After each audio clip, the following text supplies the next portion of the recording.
insurance company, which I will fail to tell you which company I have, was an absolute nightmare. They wanted to nickel and dime me every step of the way, wanted to give me partial replacements here and there, even though Andy had explained to me on several occasions that that really shouldn't happen that way. So it would have been, started off being a 3-month process, which normally for anybody else doing the thing takes a week or so.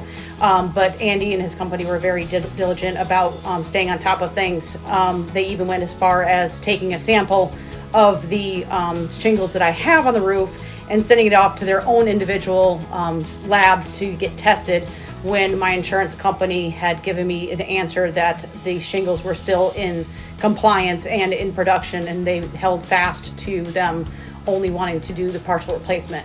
So after further investigation with his own company, we were able to determine that in fact they were no longer in production, or at least the ones that were in production were said to be that they cannot commingle the two. So after some additional fighting back and forth and about another month worth of negotiations with the insurance company, we finally were able to get approved for the full roof replacement.